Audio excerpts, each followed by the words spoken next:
At my son's funeral, not a single soul stood beside me. The chapel was so empty I could hear my own breathing echo off the walls. My parents didn't come. They were too busy hopping from one party to another, posting cocktails and fake smiles, while I watched my little boy's coffin disappear into the ground. And the next morning, when the wine glasses from their celebrations were still drying in their sinks, I made a decision that would change everything. Before I share my story, I want to know you're here with me. Just say, listening in the comments, or tell me where you're watching from. I love seeing how far my story can reach. Sometimes even the smallest connection makes all the difference. And if you'd like to follow more stories like mine, feel free to subscribe. It truly helps more than you know. My name is Elowin, and this is what really happened. The chapel smelled like old wood and cheap lilies, the kind they throw into funeral packages to make grief look presentable. I walked down the narrow aisle with Leo's stuffed dinosaur clutched in my hand so tight my fingers ached. 40 chairs were lined up in perfect rows, gray vinyl cushions waiting for bodies that never came. Only one chair was occupied, mine front row center, like I was the audience to my own worst nightmare. The funeral director kept shifting his weight from foot to foot, casting these quick, nervous glances at the empty seats, and then at me, like he was embarrassed on my behalf. I could hear him whisper something to the pastor, a short man with a paper-thin Bible and tired eyes. They both looked like men who were used to rooms filled with sobbing relatives. Today, they just had me. "I'm ready," I said, though my voice barely made it out of my throat. I sat down Leo's dinosaur in my lap. The wood of the pew felt cold through my black dress. I watched them close the lid on the tiny white coffin at the front of the chapel, and for a second I almost stood up, almost shouted, "Wait. He hates the dark," but the words died somewhere between my ribs and my teeth. I'm 27, a nurse assistant in Asheville, a single mom. Or I was, until 6 days ago, when my 6-year-old son, Leo Creed Redding, stopped breathing in a hospital bed, while monitors screamed and a nurse kept telling me they were doing everything they could. I've been living in a fog ever since, stumbling from papers to signatures to forms that all started to look the same. Today was supposed to be the last awful thing. The pastor started reading from Psalms, his voice flat and careful, like he was trying not to get any of my grief on him. I tried to follow the words, but they slid off my mind. My eyes were on the door. Every time the wind pushed against it, I jerked, thinking maybe, just maybe, they were here. My parents love entrances. My mother Diane lives for that moment where everyone turns to see her. My father Russell loves to walk in like he owns the place, even when he doesn't. They call themselves the Hearts of Asheville, online post photos from charity galas and golf tournaments like they're local royalty. The door never opened. Halfway through the pastor's reading, my phone vibrated in my coat pocket. I knew I shouldn't look, but the need for anything familiar made my fingers move. I tilted the screen low. A text from Mom. "Honey, I couldn't back out of the charity gala at the country club. These seats are impossible to get. I'll post a tribute for Leo tonight. Make sure people know how loved he was." A text from Dad, time-stamped from Vegas, big game tonight. Can't get away. Be strong, kiddo. Leo was a fighter. I stared at the words until they blurred. No, I wish I was there. No. Do you need anything? They were treating my son's funeral like an inconvenient overlap on their social calendars. I swallowed the acid taste in my throat, locked the screen, and shoved the phone back into my pocket before I did something loud and unforgivable. If this were my funeral, I wondered, would they have made time for it? Or would there just be another dress, another table, another toast under soft lighting while someone lowered me into the ground alone? The service ended quicker than I expected. Maybe everything feels short when you're standing over the edge of a canyon. I followed the pallbearers out, walking behind that tiny coffin as they carried it down the narrow path to the graveyard behind the chapel. There were no cars crawling behind us in a solemn line. No cousins, no friends. Just me, the four men in dark suits, and the old groundskeeper watching from a distance. At the gravesite, the wind was sharper. The groundskeeper took off his cap as I approached, his eyes soft in a way that undid me more than any Bible verse could. It said what nobody else had bothered to say. You shouldn't be alone for this.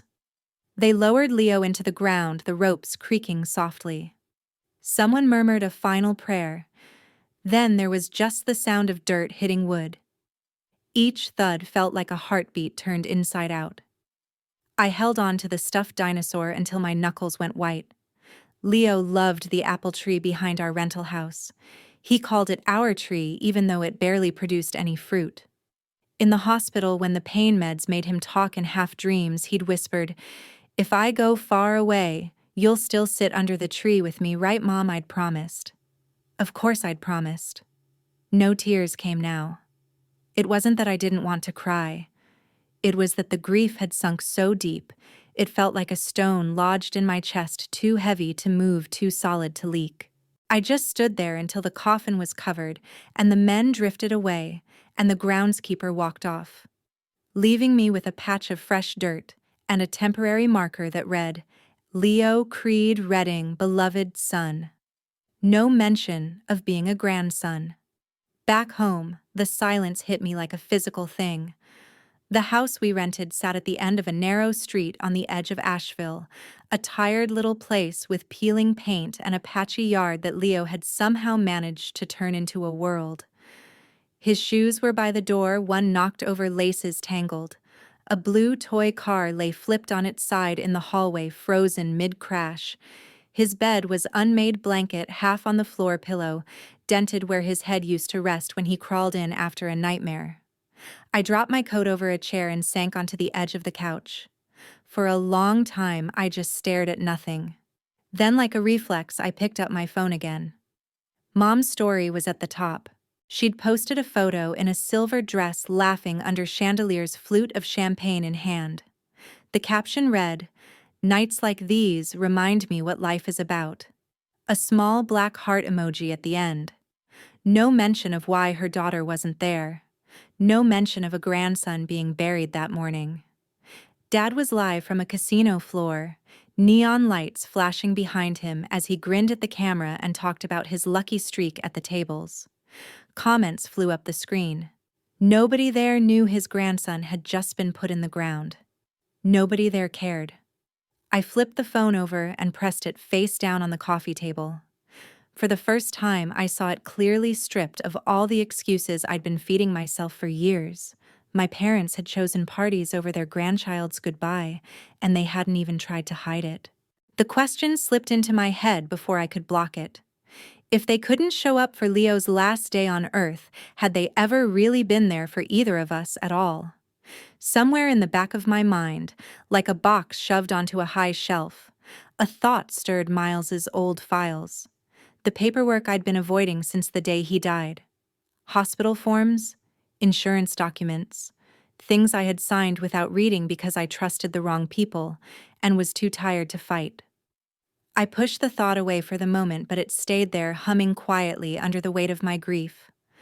I sat in that house full of Leo's things and their absence until the light outside faded and the room turned blue. I knew with a kind of bone-deep certainty that scared me that I couldn't keep living the way I had been. Not after today.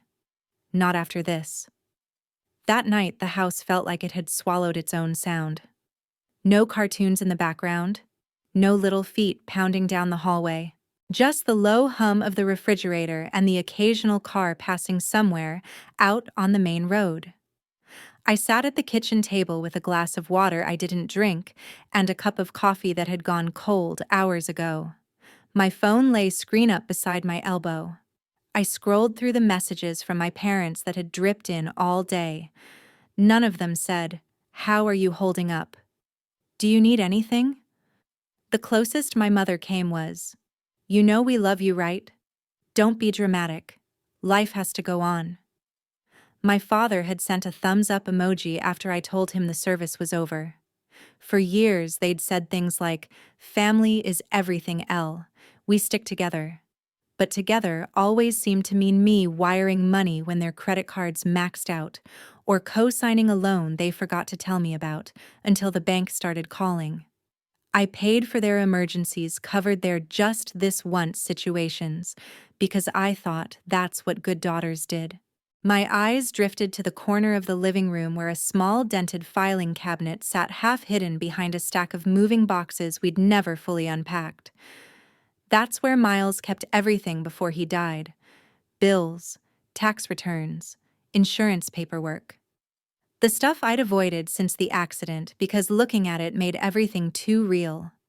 Grief and something sharper anger maybe pushed me up from the chair.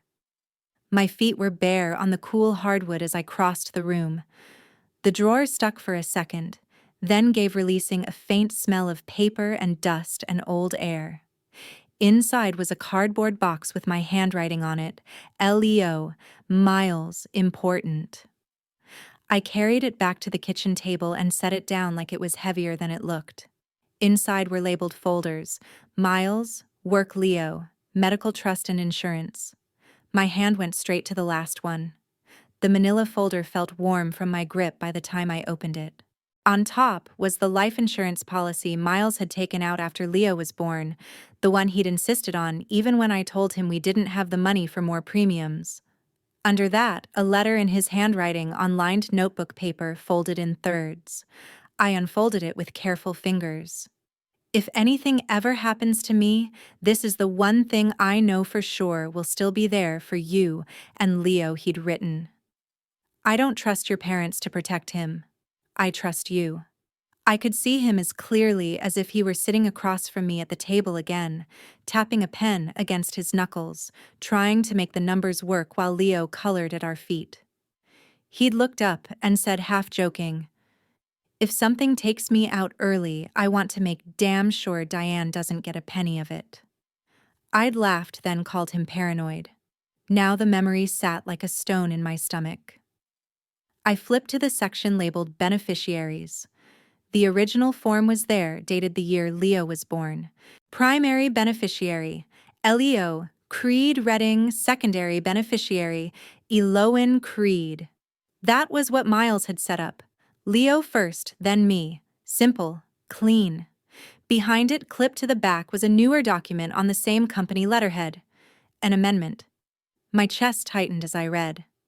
Primary beneficiary, LEO, Creed Redding, secondary beneficiary, Diane Hart and Russell Hart.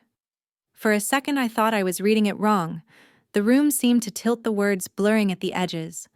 I blinked hard, leaned closer. No. It was there in black and white, my parents' names sitting where mine had been, like they had quietly stepped into my place while I wasn't looking. My mind raced back over the past few months. Had I signed something? Some Form A memory rose up sharp and unwelcome: Leo in a hospital bed, pale and wired to machines, me half asleep in a plastic chair. My mother pressing a clipboard into my hands. "These are just hospital consent forms," she'd said briskly. "I already read them. Sign so they can adjust his treatment. Don't slow them down with questions." I had been so tired, so desperate to do anything that might help him. I dragged the pen across the lines where she pointed, not even focusing on the words, because Leo had whimpered just then, and all I saw was his face. Now staring at the amended beneficiary form, I knew exactly what I'd signed. Not hospital consent, not a minor technicality. I had signed away my son's safety net to the two people Miles had trusted least. My hands shook as I shuffled the papers, digging deeper into the folder. There were printed emails, neatly stapled correspondence between Miles and someone named Caleb Monroe. I recognized the name from a business card I'd found in his wallet but never thought to call. Miles wrote about a medication error during Leo's hospitalization 2 years ago, how a nurse had admitted off the record that they'd been short-staffed and delayed a dose. Leo had gotten worse that night, spiking a fever that scared us all. The doctor had called it a complication. In one email, Miles wrote, "I want to know if we have grounds to hold the hospital accountable." Not for the money, for protection. If they did it once, they'll do it again to someone else.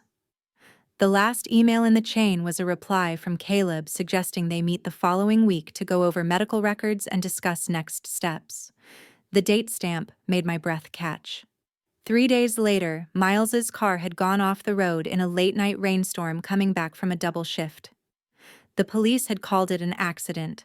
Wrong place, wrong time, slick asphalt, end of story. Seeing the dates lined up like that, the hair on my arms stood up. I didn't have proof of anything beyond bad timing, but the feeling that something was off, that something ugly lived under the surface of all of this, settled deeper into me. My husband had started pushing against a wall, and 3 days later, he was gone. My son had suffered a complication during a short-staffed shift. My parents had somehow talked their way into the position of inheriting everything meant to protect us. I pressed my palms to my eyes until stars flickered in the dark. For years, I'd let them tell me what family meant, what loyalty looked like. Tonight, sitting at that kitchen table surrounded by paper, I saw it clearly in their definition of family. I was the safety net, and Leo was a ticket. Anger rose hot and clean, cutting through the fog of grief like a blade. They were going to use my son's death to collect a payout. They had rewritten the safety Miles built for us, and done it with my own hand as their cover. On a scrap of notepad paper, I wrote the name from the email header in block letters, Caleb Monroe. Underneath it, my hand moved on its own, call Caleb. Tomorrow morning. I stacked the documents into a neat pile, smoothing the edges like that would somehow organize the chaos they represented. My parents were laughing over drinks somewhere tonight, probably telling people how heartbreaking the loss was, how they wished they could have been there, but you know how life is. The hospital was finishing another shift change, nurses stumbling home, doctors dictating notes. Miles was still gone. Leo was still gone. But I wasn't. Not yet. If Miles had tried to protect us and been silenced, then it was my turn to pick up where he left off. I owed him that. I owed Leo more than a lonely funeral and a stolen legacy. I sat there in the dim kitchen light with the fridge humming and the rest of the world moving on without me, and made myself a promise. Tomorrow morning, I was going to stop being the girl who signed whatever was put in front of her. I was going to become the woman who fought back. The next morning, I woke up feeling like I hadn't slept at all, but my thoughts were sharper than they had been in weeks. The house was gray with early light leaking through the blinds, dust floating in cold stripes. Leo's dinosaur was on the nightstand, one plastic eye staring up at the ceiling. For a second, I let myself lie there, listening to the quiet, pretending it was just another morning before school and work. Then I rolled over and saw the note I'd left on the dresser. Call Caleb. Tomorrow morning. Tomorrow morning was now. I went to the kitchen on autopilot, bare feet on cool linoleum, and made coffee strong enough to burn. The mug warmed my hands but did nothing for the chill crawling along my spine. On the counter sat the folder of documents from the night before, edges perfectly aligned like they were daring me to ignore them. I pulled Miles's old wallet from a drawer and slid out a worn business card tucked behind his driver's license. Caleb Monroe in neat black print, Asheville. My thumb traced the number once. Then I took a deep breath and dialed. He picked up on the third ring. Monroe Law. Hi, I said, my voice unexpectedly small. My name is Elowen Creed. I think you worked with my husband. My late husband. Miles Redding. There was a beat of silence, a soft shift in his tone. Elowen. Yes, I remember Miles. It's been a while. How are you? My son died, I said, because I didn't know how to ease into it. Leo. 6 days ago. I buried him yesterday. Another pause, heavier this time. I could almost hear him sit up straighter. I'm so sorry. I had no idea. Miles and I were corresponding about Leo's case, but then he stopped himself. What can I do for you? I found some documents, I said, fingers tightening around the phone. Insurance, the trust emails between you and Miles. I also found out my parents changed the beneficiary so they get everything if something happens. I signed something in the hospital I didn't understand. I don't want them touching a single cent that belonged to my son. I need help. He exhaled slowly. Can you come in today? Yes. 2 o'clock, he said. We'll look at everything. Bring all the documents you have. And Eloin, yeah. I'm really sorry about Leo. I hung up, stared at the phone for a moment, then looked around the kitchen. Same cramped cabinets, same chipped counter, same cereal box Leo couldn't finish. But something in the air had shifted. Yesterday, grief had pinned me to my seat. Today, it was standing up with me. Downtown Asheville was busy in the ugly, normal way. People carrying laptops and iced coffees, laughing on sidewalks, arguing about parking. I parked 2 blocks from the address on the card and walked toward a brick building with tall windows and a modest sign, Monroe Law. The inside smelled like paper ink and the faint trace of someone's cologne. A receptionist led me to a corner office where a man in his early 40s stood to greet me. Dark hair, rolled up sleeves, tie a little loose eyes that looked like they'd seen people at their worst and hadn't flinched. Eloin, he said, offering his hand. I'm Caleb. His handshake was firm, not crushing, just enough to say, I'm here. I sat down across from his desk and placed the folder on the wood between us. My throat tightened as I said it out loud for the first time in a complete sentence. My husband is dead. My son is dead. And my parents are trying to get paid for it. He didn't rush into platitudes. He just nodded and flipped the folder open. He scanned the original policy, then the amendment, his brow furrowing as he traced the line where my parents' names replaced mine. Did you sign this knowingly? He asked. In a hospital hallway, I said. My mother told me it was medical consent paperwork. Leo was hooked up to monitors and moaning, and I hadn't slept in 2 days. She pointed where to sign. I did. He studied my face for a long second, then reached into his own drawer. Miles hired me to make sure this never happened, he said quietly. He didn't trust your parents. He said that more than once. When he died, everything stalled. I assumed you decided to let it go. Nobody told me anything, I said. I didn't even know your name until last night. Let me see everything else. I pulled out another folder I'd grabbed almost without thinking when I left the house.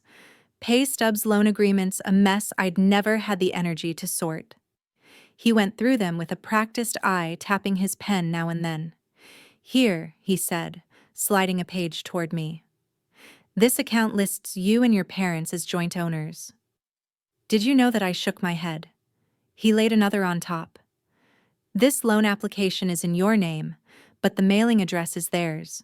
And this credit card, same pattern. There are also signatures on a few of these that are inconsistent. He angled them so I could see.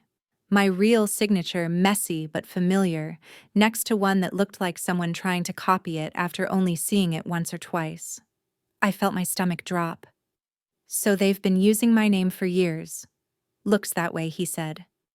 They've positioned themselves around you financially, so anything that belongs to you or Leo has a path to them. I swallowed hard. It was one thing to feel taken advantage of in a vague way. It was another to see my parents' names printed in black ink over and over in places they didn't belong. So what can I do? I asked. Is it too late? Not necessarily, Caleb said. If we can show you were misled about what you were signing, there's an argument to invalidate that amendment and restore you as the rightful beneficiary on behalf of Leo's estate. As for the medical issue, the emails from Miles and the internal notes you brought give us a foundation to reopen questions about the hospital's care. It'll be a fight. They won't roll over. I didn't come here to ask them nicely, I said. He sat back studying me with a different kind of attention, like he was recalibrating his first impression. Then I need to ask you something clearly, he said. What do you want out of all this? Not in legal terms? In your terms. I thought of Leo's empty bed, of the tiny coffin, of my mother in her silver dress and my father with a drink in his hand. I want to make sure that anything Leo left behind doesn't end up in the pockets of two people who couldn't be bothered to show up when we put him in the ground, I said. I want whatever protection Miles tried to build for us to go to the right place, even if that place isn't me. And I want the people who treated my son like a chart and a billing code to answer for what they did. He nodded slowly. We can start with 2 tracks, he said. 1, we initiate a challenge to the beneficiary change and shore up your control over Leo's trust. 2, we open an investigation into the hospital's conduct based on Miles's correspondence. Your recollection and any additional records we can get. You should know, once we start, your parents are going to push back. Hard. They'll guilt you. They'll threaten you. They'll probably call me a parasite. They already think I'm the problem any time I say no, I said. At least this time, I'd be earning it. A corner of his mouth twitched, not quite a smile. I'll draft the initial letters today, he said. You'll get copies of everything. And Elowin. Yes. You're not crazy for wanting this, he said. You're doing what a lot of people wish they'd done sooner. When I stepped back out onto the sidewalk, the sky had cleared. The chill was still there, but the sun was bright enough to make me squint. I didn't go straight home. Instead, I walked half a block to a cafe with a silver finch painted on the window and ducked inside. The place smelled like espresso and baked sugar. I ordered a coffee and took a seat by the glass. Outside, a young woman pushed a stroller up the hill, her face tired but soft as she bent down to adjust a blanket. A tiny hand reached up and patted her cheek. She laughed. I wrapped both hands around my cup and let the warmth seep into my fingers. Yesterday, I had walked behind a small coffin alone. Today, I had walked into a law office and put my son's name in the center of a table and said his story out loud. I wasn't the mother waiting for someone else to fix it anymore. I was the one moving the first brick. I sat there watching the city move past the window and whispered in my head almost like a prayer. I'm still walking, Leo. This time, I'm walking for you. By the time I pulled into the driveway, the afternoon light had gone thin and pale, the kind that makes everything look tired. Leo's bike was still leaned against the side of the house helmet, hanging by its strap, dirt caked on the tires from the last time he'd tried to race the neighbor's kid. My chest tightened. I forced myself to look away. There was a white SUV parked at the curb nose, almost blocking my mailbox. My mother's. Diane stood planted on the front step with her arms crossed, a glossy figure against the dull paint of my door. My father sat in the driver's seat, phone in hand, eyes flicking up every few seconds like he was monitoring a stock he didn't quite trust. Great. The second I stepped out of the car, Diane pounced. There you are, she said, sweeping past me to let herself into my house without waiting to be invited. I was beginning to think you were avoiding me. I followed her in, jaw tight. The living room still smelled faintly of Leo's shampoo and something sweeter like the apple-scented cleaner I'd used to scrub away the last traces of the hospital. His blanket was folded on the couch. His favorite cartoon paused mid-frame on the TV, frozen from the last time he'd watched it. My mother flipped on every light like she was staging a showing. Russell came in slower, tucking his phone into his jacket pocket. He glanced around the room as if he hadn't seen it 100 times, then settled near the doorway like he wanted a straight path back to the car. What are you doing here? I asked, even though I already knew it wasn't out of concern. Diane held up a folder I recognized immediately. One of mine. We need to talk, she said. I heard you've been going through family paperwork and dragging lawyers into things that don't concern them. So someone had talked. A nurse. A clerk. A relative. With my family, information traveled fast when there was money attached. The paperwork does concern him, I said evenly. Miles hired him. The trust is in Leo's name. That seems pretty relevant. Her eyes narrowed. Why are you touching any of that right now? It's barely been a week. This is not the time to make reckless decisions. You're emotional. You're not thinking clearly. I'm thinking clearer than I have in a long time, I said. And I'm not the one who made reckless decisions. Russell finally spoke up, rubbing the bridge of his nose. Honey, the documents are fine as they are. We took care of everything a long time ago. There's no need to stir things up. Let it be. I laughed, a short sound with no humor in it. Let what be? The fact that you are listed as backup beneficiaries on a policy my husband meant for his son and me. Or the part where I apparently co-signed loans and joint accounts I don't remember agreeing to. Diane's face tightened. You always had such a dramatic way of putting things. We helped. We put our names down so the bank would trust you. That's called family. She dropped the folder on the dining table, papers spilling out like a deck of cards. Loan agreements, bank statements. My name printed on all of them. I picked up the first page. The loan amount was higher than anything I'd ever borrowed for myself. The mailing address was theirs. My signature sat at the bottom, slanted and shaky. I remembered the night in the hospital when she'd shoved forms into my hands when Leo's monitors had beeped, and she'd said sign so they can do their job. This one, I said quietly, you told me was for the hospital. It was for hospital-related costs, she said briskly. Do you have any idea what we've spent over the years keeping this family afloat? Sometimes things overlap. Don't dissect every detail like a lawyer. You're not built for that. Russell shifted, stepping closer. Look, kiddo, he said, using the word he always used when he wanted to sound gentle. Every family shares the load. You got benefits from that trust too. We all did. That's how it works. No, I said, feeling something hard lock into place in my chest. That's how you decided it works. I looked straight at my mother. Was it you who put the amendment in front of me at the hospital? The one that moved the beneficiary rights from me to you and Dad? She held my gaze for a single beat too long, just enough for the truth to show, before she rearranged her face into annoyance. It was the right thing to do, she said. You were drowning. Someone had to make sure things were handled. You don't understand how the real world works, Elowen. You never have. What I understand, I said, voice low, is that Miles never wanted you near that money.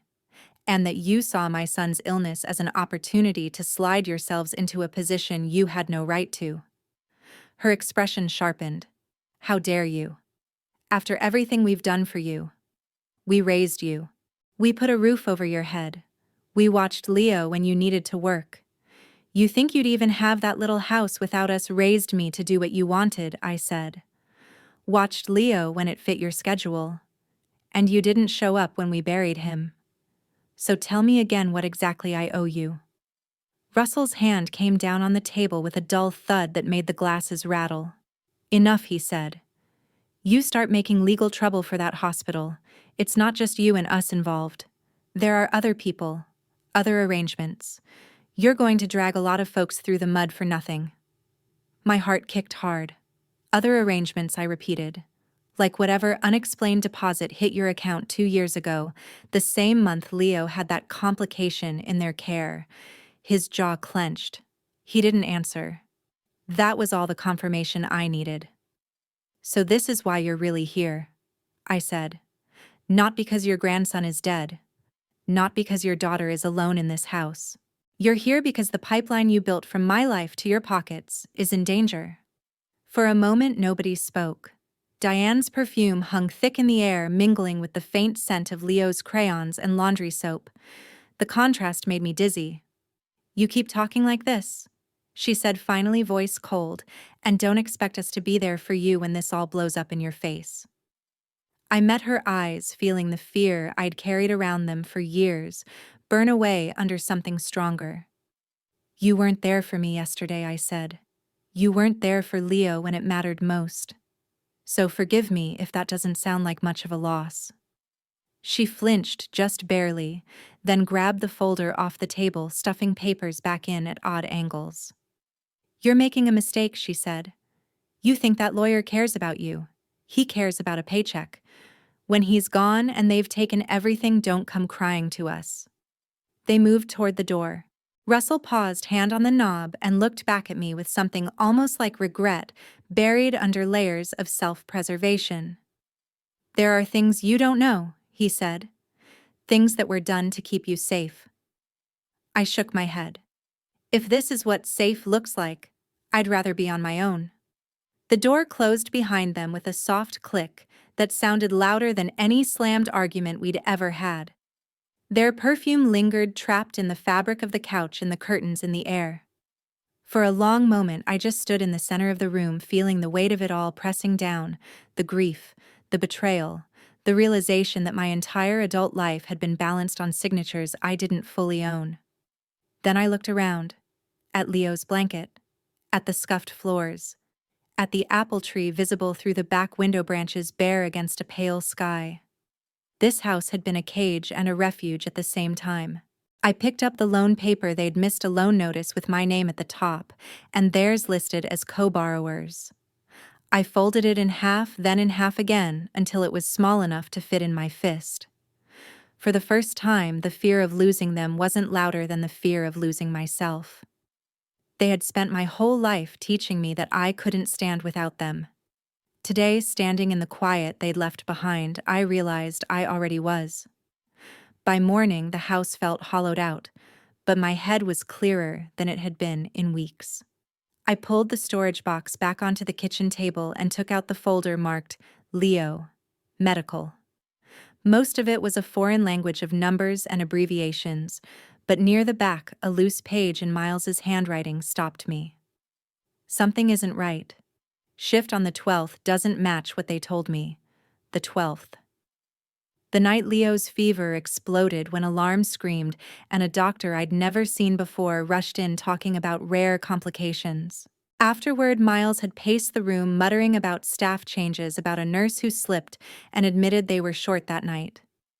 I didn't want him to be right. I grabbed my keys anyway. Mission Asheville looked exactly the same as the night Leo died. That felt wrong, like the world had kept its routine while mine was erased. I asked for Dr. Hale, and they put me in a windowless consultation room that smelled like paper and sanitizer. He came in with his white coat and weary patience. "I want to review Leo's case," I said, "especially what happened on the 12th. My husband kept notes. They don't line up with what we were told." Hale laced his fingers. "I'm very sorry for your loss, Miss Creed. Your son's disease was aggressive and unpredictable. We followed protocol at every step. Sometimes these outcomes happen despite our best efforts." "Were his meds ever delayed?" I pressed. "Did you change the team that night?" "The record reflects appropriate care," he replied. His eyes slipped toward the door.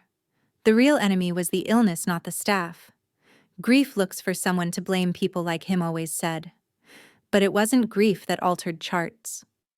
In the hallway, I nearly collided with Jory, the nurse who had once tucked Leo's stuffed dinosaur beside him and whispered that it looked fierce enough to guard his dreams. Now she stared straight ahead. "Jory," I said, catching her sleeve. "You were on Leo's floor. Do you remember anything about the 12th?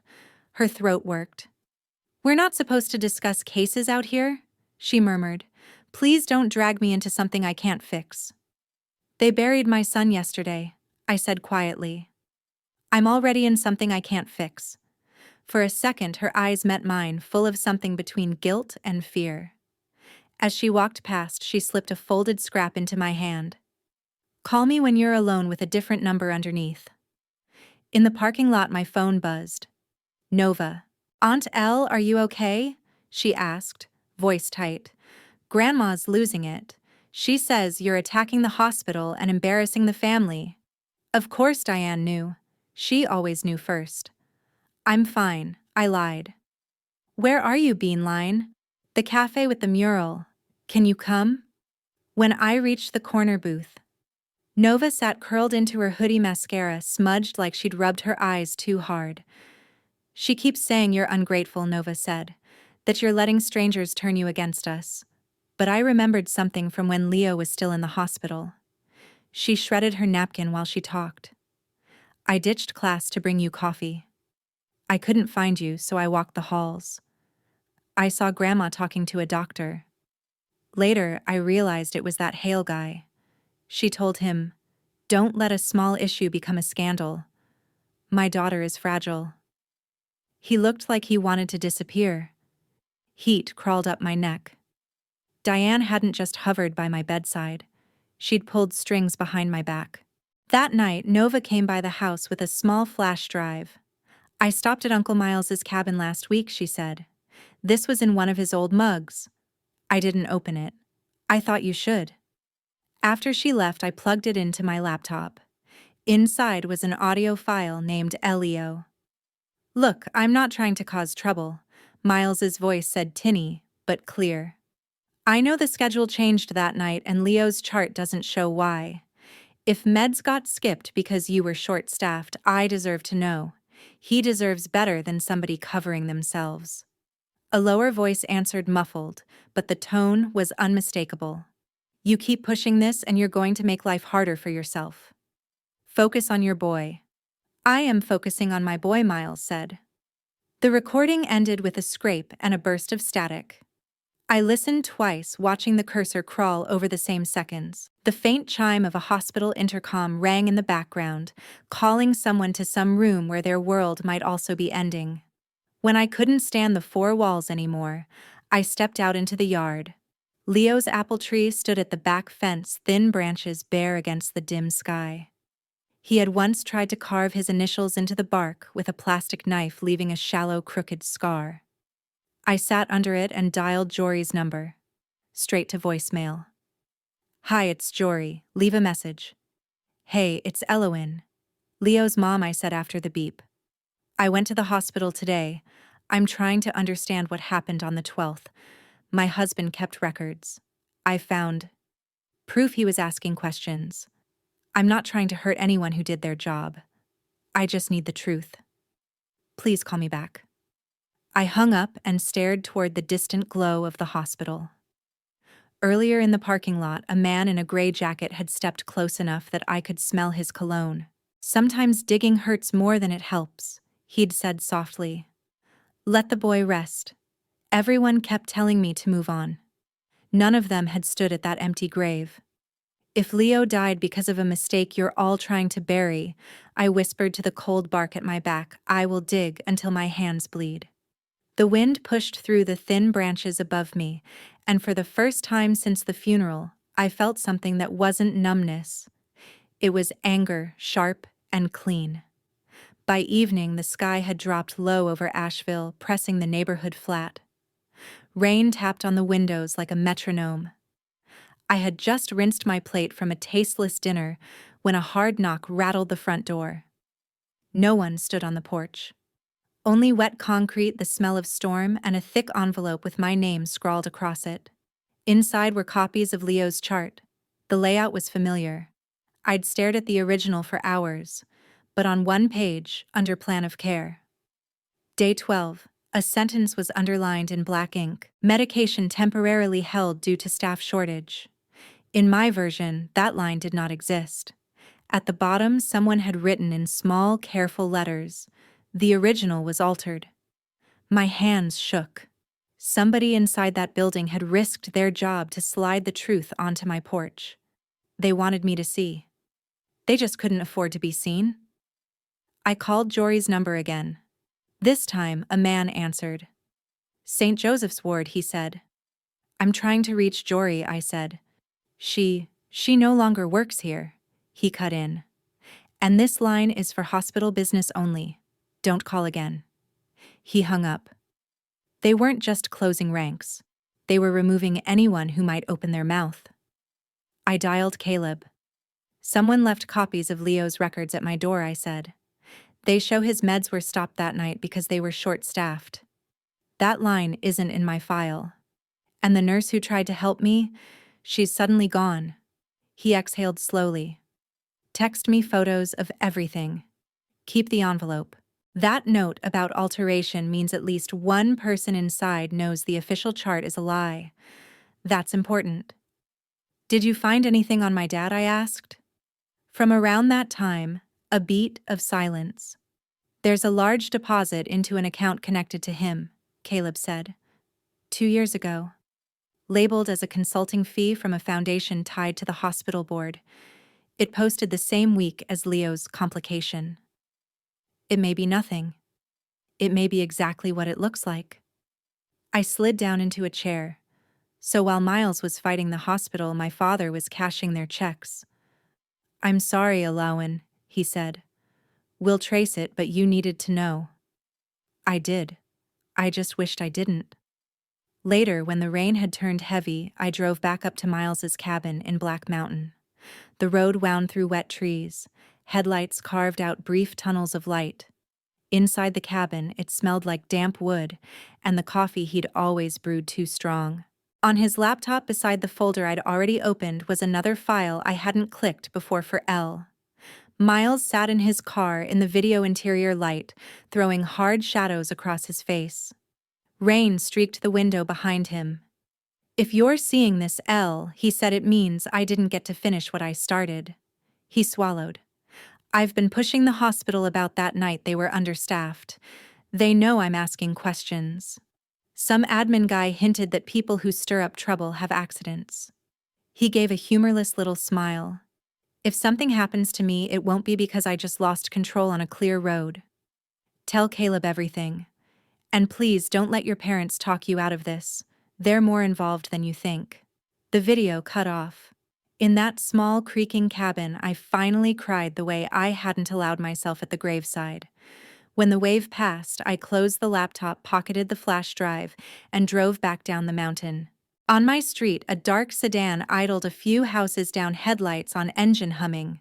It didn't move when I parked. It didn't move when I got out, rain soaking my hair, keys clutched tight. I forced myself not to stare. I went inside, locked the door, and watched from the front window as the car finally rolled away. On the kitchen table, I laid everything out, the altered records, the anonymous note, the printout of my father's mysterious deposit, the flash drive with Miles's voice trapped inside. Separate pieces, all pointing to the same rot: the hospital, my parents, the money, Miles's accident, Leo's empty chair at the breakfast table. Outside, the storm hammered the roof. Inside, the quiet settled around me like armor. "They built their comfort on silence," I said into the empty room. "On mine. On his." My hand closed around the back of a chair until my fingers hurt, needing something solid to push against. "This stops with me," I whispered. "Whatever it takes, this is where it stops." Caleb had asked me to come early before the building filled with clients and clerks. The morning was cold, the kind that made the windows of his office fog gently at the corners. I placed everything I had on the conference table: Miles's video, the anonymous envelope, Jory's notes, each piece like a weight, keeping me upright. Caleb dimmed the lights and played the video on the wall screen. Miles's face appeared tense and pale. "If something happens to me, don't trust your parents." The room seemed to shrink around us. Caleb paused the video right where Miles looked over his shoulder, as if hearing something outside the frame. "This isn't circumstantial anymore," Caleb said. "Those files weren't edited by accident. This was an attempt to erase liability." He slid a legal pad toward me. "We need the raw footage from the night of the 12th. It's the single most objective piece of evidence left." So we went. The hospital's lobby buzzed with the morning shift change, but the air felt thick, too warm. When we stepped into the administrative suite, the atmosphere turned colder. The director, Barnes, listened with crossed arms as Caleb spelled out the request for camera footage. "The system malfunctioned that night," Barnes said, with a rehearsed calm. "No recording exists." "It malfunctioned?" I asked. On the same night, the team changed and medication was withheld. Hale stood near the back. His jaw tensed, his fingers tapping the clipboard he wasn't reading. He didn't look at me once. Caleb leaned forward. "Then provide a log of who was on duty." Barnes cleared his throat and shifted papers. There were last-minute adjustments. "Who adjusted them?" I asked. No one answered. When we walked back through the hallway, I felt eyes following us. Just outside the stairwell, a hand gripped my wrist and pulled me gently into a corner. Jory. She looked like she hadn't slept in days. They let me go, she whispered. They said I violated protocol, but they just want me quiet. She reached into her coat and slipped me a page torn from a shift log. This is the real entry. The meds weren't given. There weren't enough nurses. My pulse clicked into my ears. Did someone in my family speak to your director? Jory looked away. I didn't say anything, but someone did. I didn't need her to spell it out. We were walking toward the exit when I saw him. Russell. Stepping out from under the overhang as if he had been waiting. He wore a heavy coat and the expression of someone who'd rehearsed what he planned to say. You shouldn't be here, Elle, he murmured. You're stepping into business you don't understand. You took money from them, I said quietly. His face twitched. Not shock, shame, or the memory of it. I thought it would help, he said. Just a small favor, that's all it was supposed to be. You sold your grandson's safety, I whispered. You let them gamble with his life. He didn't deny it. He didn't try. It got too big, he said finally. Bigger than I expected. I walked past him without another word. There was nothing left to salvage. By the time I reached my street, the sun was sinking.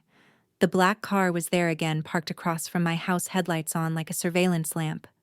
I felt the gaze from inside, even if I couldn't see the driver. I stepped into the house, locked the door, and checked the window a second later. The car was gone. I laid everything on the kitchen table again, not as chaos this time, but as a map. The withheld meds, the altered chart, the payoff to Russell, the director's lies, Miles's warnings, every thread connecting back to the same hands. I dialed Caleb. Tomorrow, I said. We bring everything out. No more shadows. The next morning began like a courtroom without a judge. The hospital had been forced to gather its senior staff in a boardroom. Caleb made sure the legal language on his request left them no room to refuse. The air hummed with tension. He played Miles's video first. His voice filled the room. If I don't come back, tell her not to trust them. Several heads bowed. Barnes went pale. Then Caleb placed the anonymous documents on the table. These are unaltered copies, he said. They contradict the official record. I stood. My hands shook, but not from fear. My son wasn't given his medication. He died 3 days later. And you tried to bury the truth with him. A young doctor in the back covered her mouth and whispered, We told administration the unit was understaffed. They shut us down. Before Barnes could respond, the door slammed open. Diane burst in like a storm that had lost its path. Alawan, stop this now. You're humiliating all of us. She reached toward Caleb, trying to snatch the flash drive. Security stepped forward. You don't understand what you're doing. Her desperation was louder than her words. Caleb played the next recording, a phone call Diane made days before Leo died. I don't want this becoming legal trouble, she told Barnes's office. My daughter is fragile. Keep things simple. I stared at her. You knew the meds were stopped. You knew, and you tried to hide it. Tears streaked her face. I just wanted everything quiet. You fall apart so easily. I was trying to protect you from the truth, I said, not from pain. Behind her, Russell stood in the doorway. His shoulders sagged when Caleb laid out the financial records showing the deposit from a hospital-linked foundation. It was supposed to be temporary, he said. A way to ease pressure. They said it wasn't serious. You took money to keep quiet about a mistake that killed your grandson. He flinched, and for a moment he looked older than I'd ever seen him. When Barnes finally spoke, his voice wavered. There were failures in judgment. We acknowledge that. We will take responsibility. Caleb pressed harder, walking the board through every document: the staffing shortage, the medication delay, the concealed logs, the hush payment. No one argued anymore. They agreed to a formal apology, a full investigation, and restitution. But none of that could give Leo back. When we stepped into the hallway, Diane grasped my arm. "I did it for love," she pleaded. I pulled away. Love doesn't bury evidence. Love doesn't silence the truth. Love doesn't choose reputation over a child's life. Russell tried next. "We can still fix this as a family." "We were never a family," I said. "We were a performance." I walked past them without looking back. The sky over Asheville was soft and pale by the time I reached Black Mountain. I went to the cabin and played Miles's video once more. This time I heard it the line I'd missed every other time. "You're not alone," he whispered at the end. "Do what's right." The ache in my chest loosened. That evening, I stood in my backyard beside the young apple tree I had planted for Leo. The leaves brushed against my hand, light as breath. "You have your truth now," I said. "And I have mine." The wind moved through the branches, and for the first time since losing him, the world didn't feel silent. It felt honest. And that was enough to begin again.